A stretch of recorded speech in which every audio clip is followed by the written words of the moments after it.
Recent గా సముద్రంలో కొన్ని ఇంటర్నల్ డిస్టర్బెన్సెస్ జరిగాయి. వాటిని బేస్ చేసుకుని చాలా మంది వింత వింత కామెడీ ఫ్యాంటసీస్ తయారు చేయడం మొదలు పెట్టారు. ఒక సీరియస్ సిచ్యువేషన్ ని కామెడీగా మార్చేశారు. లివేతా నిద్ర లేచిందని ఇదే దాని ఫోటో అని రకరకాల వీడియోలు తయారు చేయడం మొదలు పెట్టారు. దానికి రీజన్ వీటి వల్ల సముద్రంలో ఉండే వింత జీవులు బయటికి రావడం. 2011లో జపాన్ లో ఒక ఇన్సిడెంట్ జరిగింది. ఆ టైంలో వచ్చిన సునామీకి ఓవర్ ఫిష్ కారణమని వాళ్ళు ఇప్పటికీ నమ్ముతారు. దానికి రీజన్ వాళ్ళ మైథాలజీలో ఓవర్ ఫిష్ ని చెడుగా భావిస్తారు. కానీ ఆ రోజు ఓవర్ ఫిష్ వచ్చినా రాకపోయినా సునామీ రావడం మాత్రం కన్ఫర్మ్. ఎందుకంటే జపాన్ ఒక ఐలాండ్, దానికి సునామీలు భూకంపాలు కొత్త ఏం కాదు. కానీ 2011లో వచ్చింది చాలా దారుణమైంది. దానికి మెయిన్ రీజన్ ఈ ఓవర్ ఫిష్ అని వాళ్ళు ఇప్పటికీ నమ్ముతారు. కానీ ఓవర్ ఫిష్ కనిపించడం ఇది కొత్త ఏం కాదు. 2023లో ఒక ఫిషర్ మ్యాన్ ఆస్ట్రేలియాలో దాదాపు 50కి పైగా ఓవర్ ఫిషెస్ ని ఒకేసారి పట్టుకున్నాడు. ఆ తర్వాత 2024 నవంబర్లో ఇంకో వ్యక్తి ఇదే రేర్ సీ క్రీచర్ ని మళ్ళీ పట్టుకున్నాడు. ఇంకా ఇప్పుడు రీసెంట్ 2025లో ఇప్పుడు మీరు చూస్తున్న ఈ వీడియో క్లిప్ చాలా వైరల్ అయింది. అయితే ఇప్పుడు ప్రపంచంలో చాలా చోట్ల వింత వింత సీ క్రీచర్స్ బయటికి రావడం మొదలు పెట్టాయి.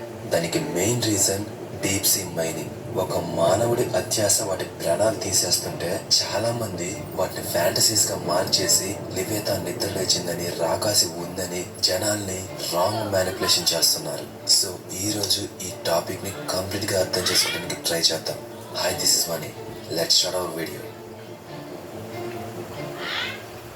సముద్రం ఈ భూమి మీద మనిషి ఎక్స్ప్లోర్ చేయాల్సిన మోస్ట్ మిస్టీరియస్ ప్లేస్ ఇది. మన దగ్గర ఎక్కడో ఆకాశంలో ఉన్న మార్స్ ఫొటోస్ ఉన్నాయి, కానీ భూమి మీదే ఉన్న సముద్రం యొక్క డీప్ సీ ఫొటోస్ ఒక్కటి కూడా లేదు.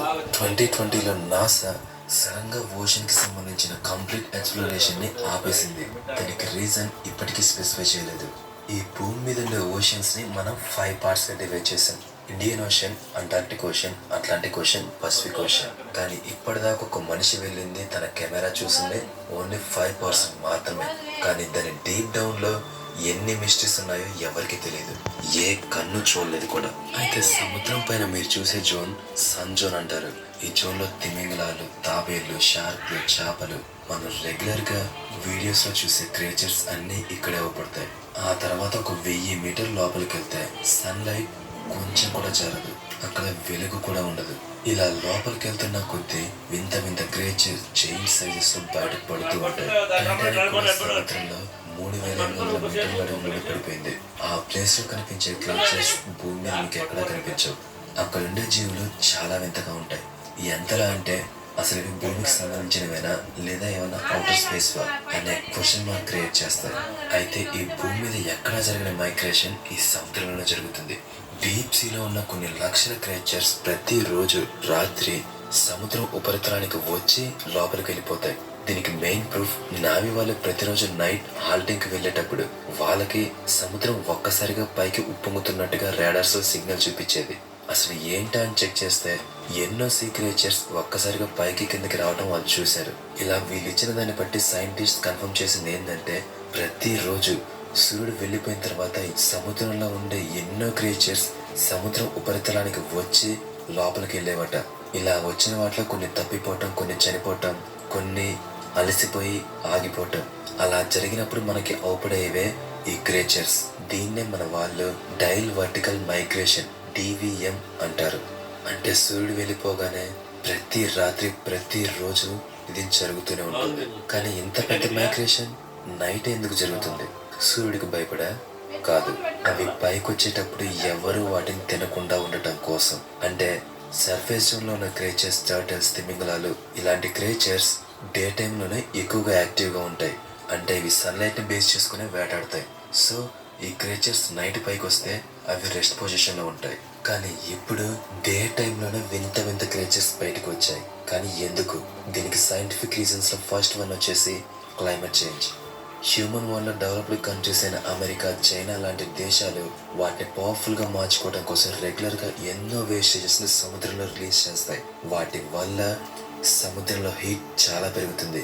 ఆ వేడి నుంచి తప్పించుకోవడానికి చాలా క్రియేచర్స్ ప్రతిరోజు రాత్రి జరగాల్సింది పర్మనెంట్ గా ఉదయం రాత్రి తేడా లేకుండా జరుగుతున్నాయి.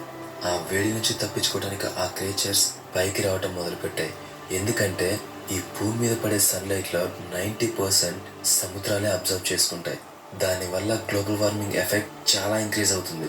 ఇలా హీట్ అయిన సముద్రం వల్ల మంచు కొండలు కరిగిపోతాయి, నీళ్లు వేడెక్కిపోతాయి, నీటి మట్టం పెరిగిపోతుంది, సునామీలు ఎక్కువైపోతాయి, లోపల ఉన్న జీవులు ఉబ్బభరించలేక చనిపోతాయి.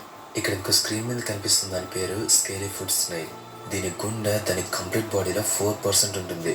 దీనివల్ల ఈ ఎంటైర్ యానిమల్ కింగ్డమ్ లో బాడీ రేషియోతో పోల్చుకుంటే లార్జెస్ట్ హార్ట్ ఉన్నది దీనికే. ఇందువల్ల సముద్రంలో ఆక్సిజన్ లేని ప్లేసెస్ లో కూడా ఇది ఆక్సిజన్ తీసుకుగలుగుతుంది. అయితే ఈ స్నేల్ ఇప్పటిదాకా 3 సార్లు అవుపించింది. అయితే ఈ స్నేల్ సముద్రంలో చాలా లోతులుంటుంది. ఇప్పటిదాకా ఇది మానవ కంటికి అవుపించింది 3 సార్లు మాత్రమే. ఈ 3 సార్లు కూడా ఎక్కడైతే డీప్ సీ మైనింగ్ జరుగుతుందో అక్కడే ఇది అవుపించింది. అసలు ఈ డీప్ సీ మైనింగ్ అంటే ఏంటి? ఈ డీప్ సీ మైనింగ్ ఎందుకు చేస్తారంటే సముద్రంలో ఉన్న బంగారం, సిల్వర్ని తవ్వి బయటికి తీయడం కోసం పెద్ద పెద్ద మెషిన్స్ వేసుకొని సముద్రంలో తవ్వుతారు. అందువల్ల సముద్రంలో ఇంటర్నల్ డిస్టర్బెన్సెస్ జరిగి కొన్ని వేవ్స్ బయటకు వస్తాయి. అంటే ఎలాగైతే భూమి మీద మనం వాడే సెల్ ఫోన్స్ నుంచి వచ్చే రేడియేషన్స్ కి పక్షులు ఎలా చనిపోతాయో, ఈ సీ క్రీచర్స్ కూడా దీని నుంచి వచ్చే వేవ్స్ కి చనిపోతాయి, లేదా వాటికి భయపడి బెదిరిపోయి బయటికి రావడం మొదలు పెడతాయి. దీనికి మెయిన్ కారణం ట్రంప్ లాంటి వెధవలు. వీళ్ళు భూమికే భారం. వీళ్ళ వల్ల భూమి ఆగం అవటమే కాదు, సముద్ర జీవరాశులు కూడా చాలా బాధపడుతున్నాయి. రీసెంట్ గా తన పదవిలోకి రావటంతోనే తన గ్లోబల్ వార్మింగ్ ఎఫెక్ట్ ని ఫాలో అవనని, తన వల్ల ఏ దేశం నష్టపోయినా తనకి సంబంధం లేదని, తన అమెరికా ఎదిగితే చాలు అని చెప్పేసి బోల్డ్ స్టేట్మెంట్ చేసి కుర్చీలో కూర్చున్నాడు.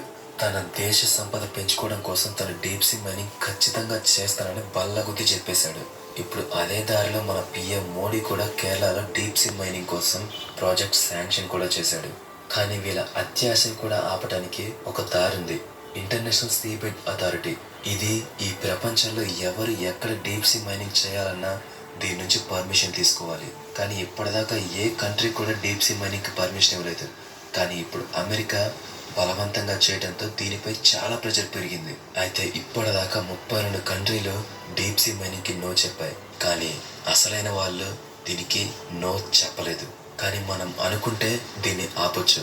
Stop deep sea mining before it starts అనే ఈ పిటిషన్ని సైన్ చేస్తే చాలు. ఇప్పటిదాకా ఈ పిటిషన్లో 30 లక్షలకు పైగా పీపుల్ సైన్ చేశారు. మీరు కూడా సైన్ చేసి ఈ డీప్ సీ మైనింగ్ ఆపొచ్చు. ఇందువల్ల సముద్రం లోపల ఉండే ఈ క్రీచర్స్ ని కాపాడొచ్చు. దీన్ని ఆపేస్తే గ్లోబల్ వార్మింగ్ సగానికి సగం తగ్గిపోద్ది. దయచేసి మీలో ప్రతి ఒక్కరూ ఈ పిటిషన్ కి సైన్ చేయండి. ఇలా చేయటం వల్ల అత్యాశతో ఉన్న ట్రంప్ లాంటి నాయకులు వెనక్కి తగ్గుతారు. ఇప్పటికే భూమి మీద కోల్ మైనింగ్, న్యూక్లియర్ మైనింగ్ అని different types of mining start చేసి ఫ్యాక్టరీస్ తోటి సర్వనాశనం చేశారు. ఇప్పుడు సముద్రం మీద కూడా పడ్డారు. దీన్ని మనం ఆనుకుంటే ఆపొచ్చు. So let's save the sea and sea creatures. ఇప్పటిదాకా చూసారంటే మీకు వీడియో నచ్చింది. సో ఇలాంటి ఇంట్రెస్టింగ్ టాపిక్స్ మిస్ అవ్వద్దంటే ఖచ్చితంగా సబ్స్క్రైబ్ చేసుకోండి. ఇప్పుడు ఈ టాపిక్ పై మీకు కంప్లీట్ అవగాహన వచ్చిందనుకుంటా. ఏ లివియథాన్, ఏ సీ క్రీచర్, ఏ రాకాసి లేదు. దీనికి మొత్తం కారణం డీప్ సీ మైనింగ్. ఇవి ఆపేస్తే అంతా సెట్ అవుతుంది. ఫేక్ ఫ్యాంటసీస్ నమ్మే బదులు ఈ పిటిషన్ సైన్ చేసి వాటిని కాపాడండి. ఖచ్చితంగా సబ్స్క్రైబ్ చేసుకోండి. నా నాలెడ్జ్ని మీతో షేర్ చేసుకోవడానికి నేను ఎప్పుడూ రెడీ.